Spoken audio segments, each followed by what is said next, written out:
झील मान समस्त सब फोकस करती झीटी को प्राथमिक स्तर जनवाई अनेक जगह आह्वान भी आसी गुड टच कौन बैड टच कौन छुआ कौन अछुआ कौन संस्पर्श में आसिले केमिति गोटे झील बा नारीटीए फिल कर हृदयंगम कर स्पर्श करुवा लोकटीर नियत्ता कौन किंतु पुरुष मान क्षेत्र में कहीं नुहे जदि हुए तो होता ताले पुरी जिला डेलांग अंचल घटी आसु आशीर्वाद साहू बोली छोट पिलाटी सहित जो घटनाटी घटीगला ताहा आज घटी न आपन को लगुच झीटी सहित पुओ छुआटी को जनइबा दरकार जे गुड टच कौन बैड टच कौन यौनांग कौन ता संस्पर्श में आसुवा लोक मैंने किभली भाव में व्यवहार करती जदि लगुच ताहले वीडियोटी शेयर करंतु बापा माँ शिक्षक शिक्षयित्री गुरुजी गुरुमा एवं सरकार पाखरे मोर गोटे छोटिया अपील जोटा मते मोर जने सोशल मीडिया फॉलोअर्स मते शेयर करिसंती तांको ओपिनियन टा मु पब्लिकली शेयर करिया पई चाहे एवं मते फॉलो करबा को प्लीज भूलिबेनी। घटनाटी होची जे आशीर्वाद साहू को जेते बेले तांको संपर्कीय बा तांको कुटुंबर जने दादा आसी टच करंती यौनांग को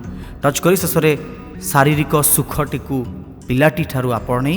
यौनांग को काटी पिलाटी को मर्डर कर दियंती सेते बेले से पिलाटी बुझी पारेनी जे गुड टच कौन बैड टच कौन शारीरिक संपर्क कौन कहीं ना ता पाखरे नॉलेज न थाए। आज दुनिया समस्त झील मानक से विषय अवगत कराऊे सत किंतु पुओटी को अवगत कराइबा समय केही भी न थांती कारण ए घटना हुए तो आम समस्ते आज देखुचे किंतु एमिति आम समाज रे आम चतुर्पार्श्व एमिति अनेक लोक अच्छा जोटी पुरुषटीए निज शारीरिक सुख गोटे पुरुष ठारू पाए से कोर्टर एक्सेप्टान्स भितर समलिंगी यौन संपर्क को किछि वर्ष पूर्वर एक्सेप्टान्स मिलता हेले कथा आसुछि एया जे जीए